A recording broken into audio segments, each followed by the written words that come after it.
Hey, what's going on, everyone? This is Mitch. Good Tuesday morning to you all. I hope you guys are getting up and feeling fantastic out there this morning and having a great start to your day and a great week out there so far. We got you an update on what is still Major Hurricane Lee out there in the Atlantic. We expect this to make a turn north here in the next probably 24 to 36 hours, maybe even less. And yeah, it's still major status, but we are expecting it to weaken probably sometime in the same time frame that this begins to move north. So we'll give you the latest information. We'll talk about how he's doing out there right now, the latest information from the hurricane hunters, from the National Hurricane Center. We'll compare the GFS with the European because unfortunately they are disagreeing again. The European has a more high impact scenario. The GFS is still high impact also, but for areas a little bit further east. We'll go over the latest information as far as steering currents, try to help you guys understand why Lee is getting steered one way or the other. And then we will talk about impacts. We're starting to know a little bit more about impacts, but of course, if these models keep disagreeing, as we're getting closer to the inevitable impact, then it's going to be difficult trying to nail this down, but we will continue to try to do so here on this channel. And then we'll give you an update on what's going to happen weather-wise for today, for your Tuesday, like we always do in these morning videos. So if you guys have not subscribed, certainly consider doing that. Like the video if you like it. And if you guys got anything that I can pray about or pray over, as always, please put it in the comments below. So let's get rolling here. So we got Lee spinning around out here in the Atlantic. He has not done anything unexpected overnight or anything like that. Still a 115 mile per hour Category 3 hurricane. So barely hanging on to that Category 3 status. And we expect him to maintain this status over the next 24 hours. Could weaken another 5 miles per hour. Could strengthen another 5 miles per hour. But, you know, other than that, we expect Lee to remain about the same over the next day. We'll see if that, does change. We'll see. But, intense convection still wrapping around its center. There's no real cleared out eye. Of course, you can kind of see where the center of this storm is, obviously right into here. But you don't have as much intense convection wrapping around the entire low-level circulation, which is right here as we have seen over the last few days. But still a healthy hurricane, still a major hurricane, and it's still churning away out here in the Atlantic. Another way to look at this is the water vapor loop. You can see the center of circulation right into here. If you look at kind of some small areas of dry air right in here, as this is water vapor loop, so obviously the white areas indicate very moist air, showers, storms, things like that. And then even areas in like the just greenish shade right in here indicate moist air too. But what I want you to notice here is, one, this trough is approaching, but this is going to likely miss Lee and weaken and not really alter the path at all of Lee. But what I want you to notice is, if you check this out, watch how these high cirrus clouds kind of go like this, and then they kind of shoot down like this. There is some shear that's basically kind of pushing the northern portion of Lee's kind of cloud field, basically due southeast on this side of the storm, and that is the shear being indicated on water vapor loop out here.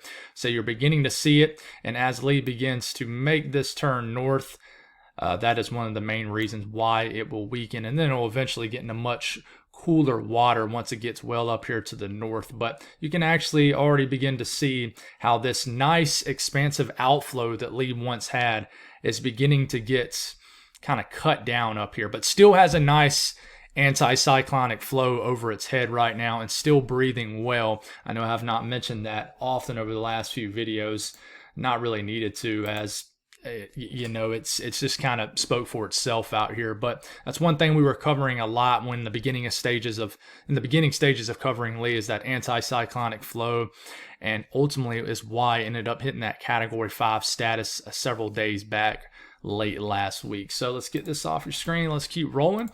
The hurricane hunters are flying throughout Lee right now. I think they're probably going to make another pass into Lee probably here in the next 30 to 45 minutes, but already made one pass this morning. And this is basically the mission right now. So they're finding a pressure around 950 millibars. We'll see if they'll find a lower pressure as they go back through Lee. If they do so, which they probably will. And nothing has really changed as far as the strength. Maybe it's weakened and the pressures went up a couple millibars. But other than that, they're still finding right here in these pink flags right into here, winds pushing 100 knots or higher. So that does indicate that 115 mile per hour criteria, which still symbolizes that this is potentially still a Category 3 hurricane. So we'll continue to see what kind of data they get from Lee throughout the day today. The latest information from the National Hurricane Center: Lee is that 115 mile per hour storm, central pressure at 948 millibars. We'll see if that changes. We do have Margot out here, which is now at 85 mile per hour, Category 1 hurricane. Margot not expected to bother anybody but the fish out here. And then we do have this area of interest, and we'll briefly mention this in this video. We'll try to talk more detailed on this maybe later tonight. I want to quickly mention this though. Be careful. Some of the content I'm already seeing out there on this next area that could potentially become Nigel. I'm already seeing some thumbnails out there that are absolutely ridiculous, and I'm not going to name any names or take any shots because that's not what I do here on this channel. But just be careful what you believe. Don't let your fear get too high about a system that's still way out here in the Eastern Atlantic. Okay, don't get too wound up over it. Just be careful what you believe. Okay, so we'll talk more on this maybe tonight, and then we'll get more detailed on it when we know more information. So we'll go to the latest cone on Lee. Lee's, the name of the hurricane's not Cone. Lee expecting to make that turn north, but as of right now, it's still moving west-northwest, which was expected, but we really think it begins to make that turn north over the next 24 hours, steadily over the next 24 hours. We'll maintain major hurricane status most likely through tonight. But then as we get into tomorrow, I think it'll drop below Category 3 major hurricane status. And we will start to see the slow weakening of Lee and it picking up pace as far as that forward motion. Another way to look at this is zoom Earth.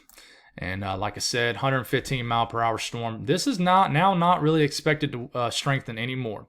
Should maintain that Category 3 status. It should over the next 12 to 18 hours, but then begins to weaken, Category 2. And then we start to get into Thursday afternoon. This is a 100 mile per hour Category 2 hurricane. And then it weakens to a Category 1 hurricane. And now areas like Southeast Canada are in the cone, and a lot of Maine are in the cone also, in a very small section of like Cape Cod. Boston not in the cone right now, but that doesn't necessarily mean anything, especially when what I'm about to show you with the European model.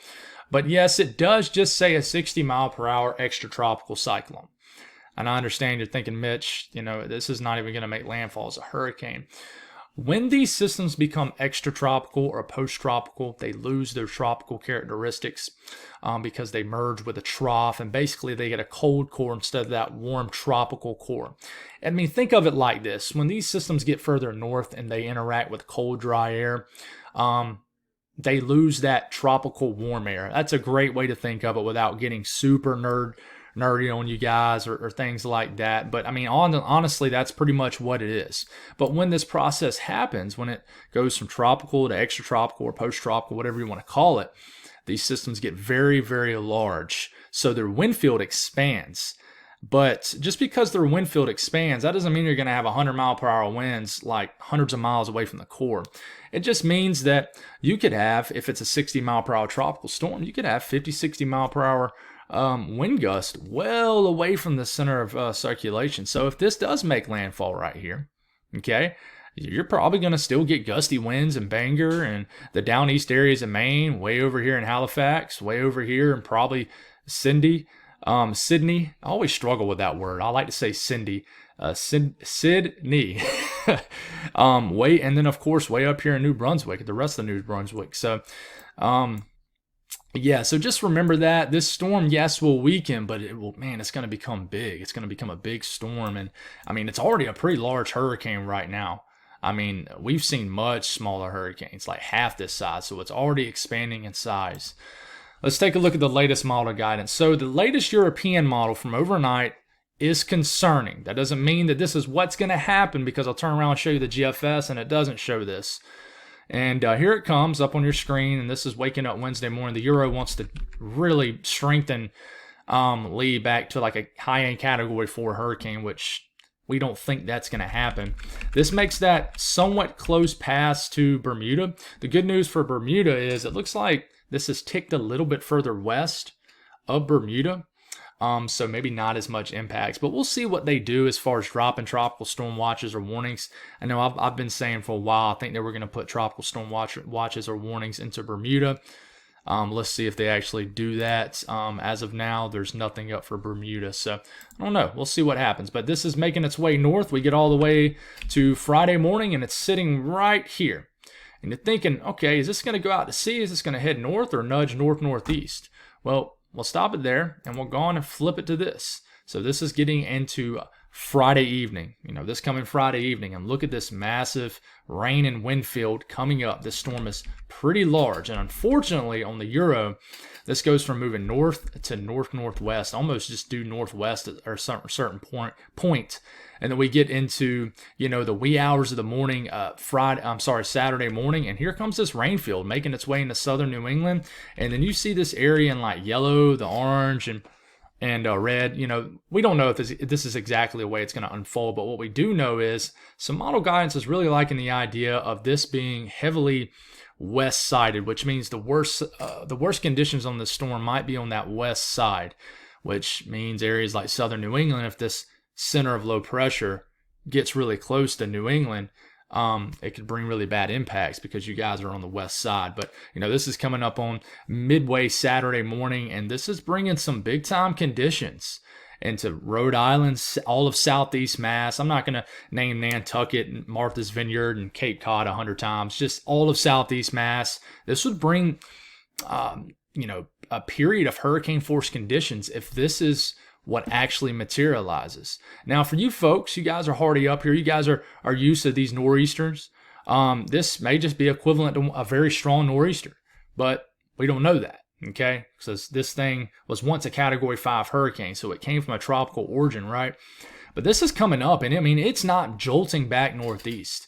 This would bring heavy impacts to Boston, and this ultimately kind of slows down and then does make a landfall in the central coastal regions of Maine sometime late Saturday night into Sunday morning. And the rain field is huge, shield is huge, the wind field is big, and this scenario of the Euro would bring big time impacts to New England. Okay, but then you look at the GFS, and here it comes on your screen. Nothing's really changing in this. And the GFS, I can already tell, is starting to move north-northeast as we're getting into Friday morning. And it is nowhere close to the Euro. And in general, it's kind of close, right? But this close, as far as how close we are, as far as this making landfall, this is a big difference. You got the Euro way over here, you got the GFS way over here. So this brings that nasty west and north side of this storm right into that southwest section and western sections of Nova Scotia and areas of southeast Canada. And here it comes. We'll go on and look right here. This is getting into the middle of the night Friday. This is getting into Saturday morning. And here it comes, bringing big impacts to pretty much all of Nova Scotia. This is riding up the Prince Edward Island. And then it wants to kind of nudge a little bit further west here, makes landfall sometime Saturday into Nova Scotia, brings tropical storm force conditions, some brief hurricane force conditions, and it barely wants to drop a rain. It barely wants to put a drop of rain on southern New England down here. Okay, it's a huge difference this morning. We're waking up to a big difference. It's a headache. If you were to say, what does the National Hurricane Center favor? You would say the GFS, but who knows? They might tick their cone further west today. We still got time, but man, we're running out of time to really figure this out to keep people aware, and it's a big headache. I really wish this thing would just say, hey, it's going to go out to sea or either barely scrape somebody, but that's just not the case. We're getting into Saturday evening, and this is, we're going up and going right over Prince Edward Island, affecting other areas of New Brunswick too. And then this gets jolted eastward and brings impacts to Newfoundland early next week.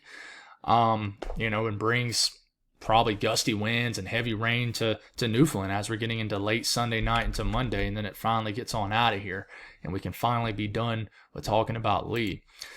Why does the Euro do what it do? Why does the Euro show what it shows? Well, for you folks who've been tuning in for a while, you're probably going to skip right over this because you're like, dude, you done explained this about a million times. Well, there's new viewers, and of course they want to know. If you do want to know, and this area in blue is a low pressure. This area in blue is a low pressure.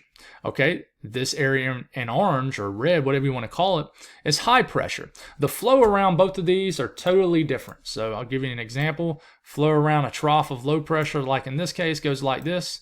Flow around high pressure kind of bubbles up like that. Okay, so both of these features in the atmosphere steer these tropical systems. One thing we know is that stronger systems want to always gain latitude. They want to always turn north. So we get this back off your screen here and we keep this rolling.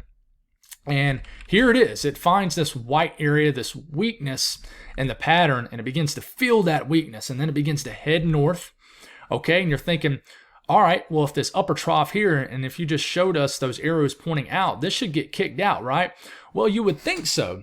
But this trough here, it looks like it's going to make a nice connection. But one thing that happens with this trough is it begins to weaken. You see how this kind of area in blue kind of just fades away. So not only does it miss the trough, but I would say more so the trough just weakens. Okay, and as it does, you see this little last bit of kind of low pressure blue right in here just kind of fades away into oblivion here. And then what happens here is if you could keep this high pressure here, this Lee would probably work against it and move north-northeast. But what happens here is that whatever's left over that trough fades away, and then high pressure builds over this area of southeast Canada. And watch how this area of just light orange begins to get to dark orange and almost a red color. And so basically what happens is this ridge builds right back on top of Lee. So it looks like Lee's going to try to maybe go north-northeast right into here. But watch how this area really darkens up. And so as this high pressure darkens up right into here, okay, remember this flow? This flow is going to try to nudge Lee back east. Now, Lee isn't going to just make an abrupt turn west. I'm sorry, back. I think I said east right here, back west. So Lee isn't going to make an abrupt turn west because Lee is still trying to fight for latitude, find that weaker portion, trying to find a weak spot in this ridge to really turn north. But this will prevent Lee from getting out to sea. And in fact, this high pressure really builds enough to the point where, you look at this area right here building right over Newfoundland, to the point where it basically forces Lee to have to just kind of go right into Maine.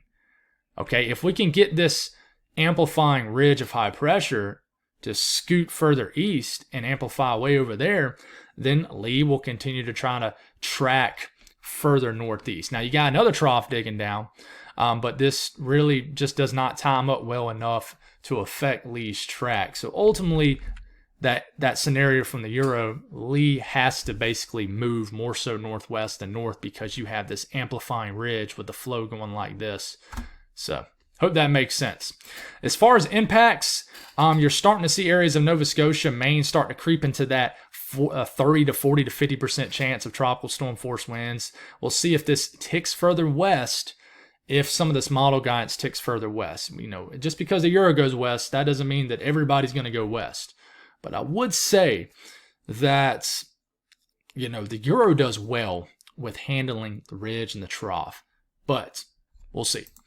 The time frame of when these areas could see tropical storm force winds, Friday 8 p.m. you could start seeing it in southeast Mass, maybe Rhode Island, areas of Connecticut, areas of the southeast portions of New Hampshire, Maine, and you start to see it overnight Friday night into Nova Scotia, into Saturday morning up to Prince Edward Island, the rest of the rest of New Brunswick up here. So as far as that scenario with the Europeans showing all those winds, I'm going to kind of go through this quick because there's no point in getting uber detailed with this because the Euro is showing a very high impact scenario for us in the US, but it does not show that, but the GFS does not show it.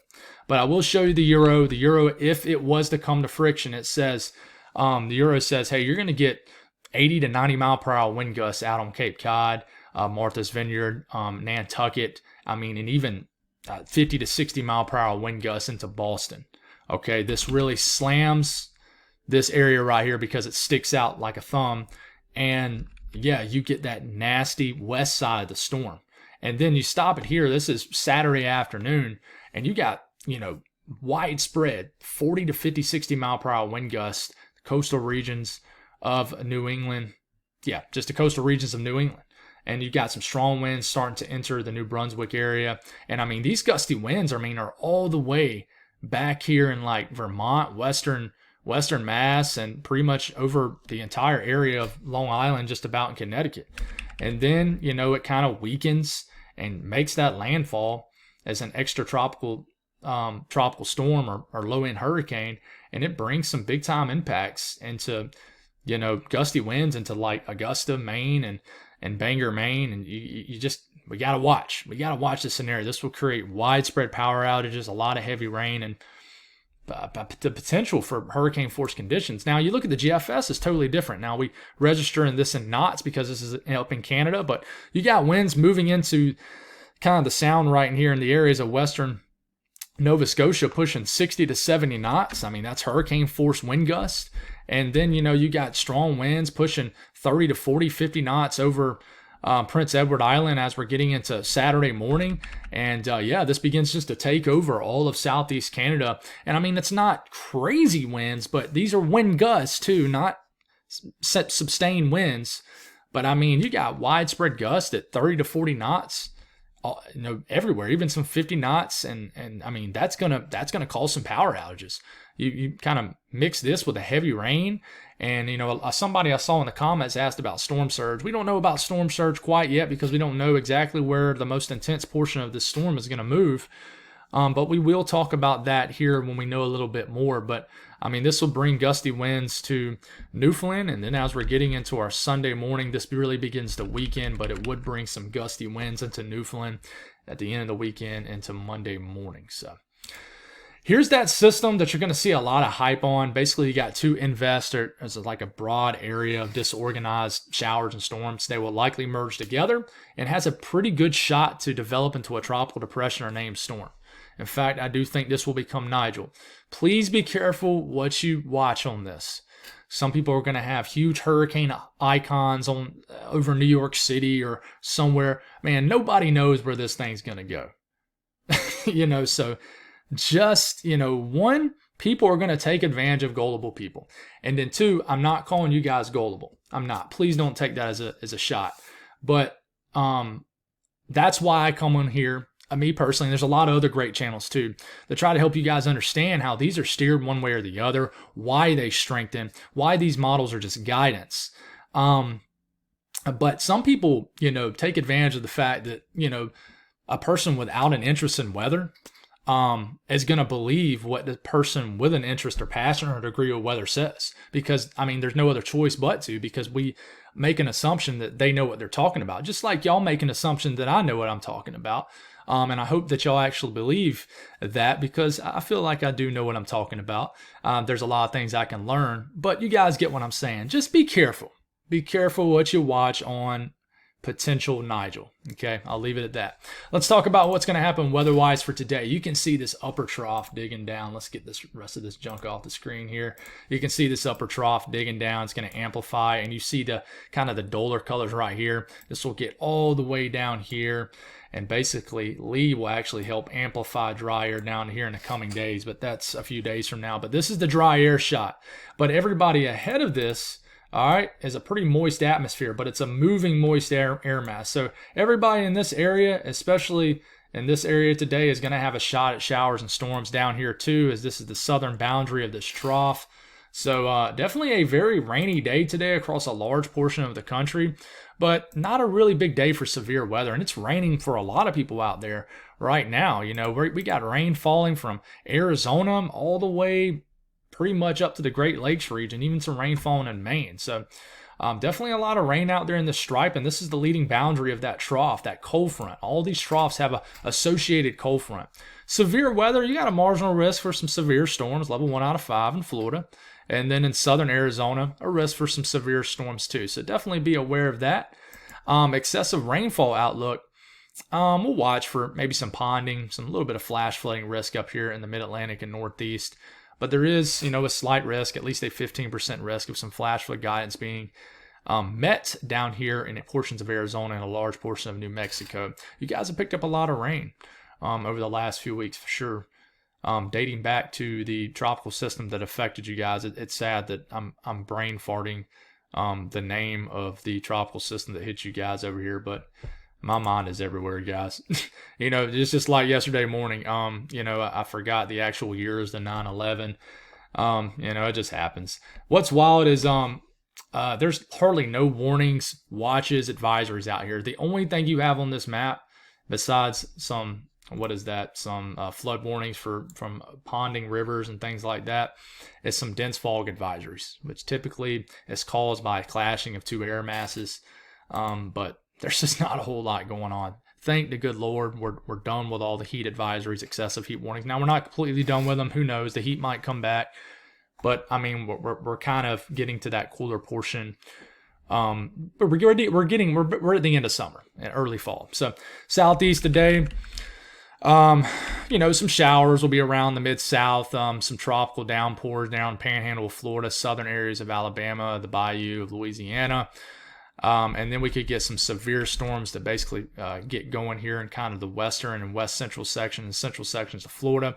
But I think the more widespread coverage of showers and storms will be up here in the southern Alps region, where I definitely think we're going to have numerous showers and storms. In fact, a closer look at it, and here it comes. We're getting into this afternoon. I think if you're, in the mountains or live in the mountains or vacationing in the mountains of Tennessee and North Carolina, North Georgia, Virginia, West Virginia, Eastern Hills of Kentucky, I think, 2, 3, or 4 o'clock this afternoon, you're going to get some widespread showers and storms that fly through the region. Some of them might pop off a severe storm warning, but other than that, these will make their way through the evening, make their way kind of west, east, northeast, and out the west, and then make their way across these areas. So definitely be aware of some showers and storms out here. The northeast today, just still dealing with that southerly flow, so you're going to be dealing with some showers and some downpours in Vermont, New Hampshire, especially Maine today. But then as we make our way later into the evening with the approaching trough and cold front, you're definitely going to see some showers and storms in western New York State. These will enter the southern tier region, enter western PA, enter pretty much all of Ohio throughout the afternoon and evening. We've already mentioned West Virginia. And then we're getting into the evening hours. These showers and storms will make their way throughout the night for New York State, pretty much all of Pennsylvania, the Delmarva region. And I definitely think you'll wake up to some damp conditions for like Binghamton tomorrow, the southern tier, the Finger Lakes region, the Adirondacks down here to the Poconos. I think we could wake up to some storms tomorrow morning from New Jersey around the Scranton, Pennsylvania area. And then this area rain will continue to make its way northeast throughout tomorrow. Down here, we got the southern boundary of this trough. So everybody south of this will have a chance for some showers. This is early this afternoon, some showers flying through northern Arkansas. Could get some scattered downpours in eastern Texas. Really anybody in this area, especially in this region right here, could see a downpour, but nothing too widespread today. We get into the overnight hours and we could get a more organized area of heavy rain moving through and developing into central areas of Texas. We get into the north central U.S. Very cool conditions. Could get some elevated showers or storms that develops in Wisconsin, maybe northeast Iowa. These will kind of swing through, make their way through southern areas of Wisconsin throughout the evening hours, and this might make it to Chicago into the wee hours of the morning tonight. But outside of that, pretty cool fall-like conditions up here, especially tucked up against the lakes. Out here, out west, nothing really in the northwest. So not to leave you guys out in Washington State, Montana, and Idaho, but there's nothing really anything going on up there. But we make our way to the southwest. Numerous showers, even some storm action in Arizona that will fly through the region today. This is this afternoon, and we got a lot of storm action, even in southwest areas of Colorado, southern areas of Utah, even into Nevada. I mean, look at all this action throughout the afternoon, evening, into the overnight hours. It's still raining. In fact, between now and the next 24 hours, an appreciable amount of rain could fall in these regions. So Temperatures today, south and southeast and south and south and southeast and south of this boundary. Summer-like conditions, nothing too crazy. 80s, low 90s, humid conditions. But once you get outside this boundary, dry air moves in. Only 70s, 60s for highs. Nice up here. Well, I consider this nice. Highs in the 50s. You know this is really going to get these leaves to start to change up here in northern Minnesota, UP of Michigan, northern Wisconsin. A big plume of cool air sitting up here over the Great Lakes. Then temperatures out west. Just stick to your local people with this. It's always difficult with microclimates, with elevation-driven regions. But, I mean, below average temperatures out west for sure as of now. That's all I got, guys. Thank y'all for tuning in. God bless all y'all, and have a great day.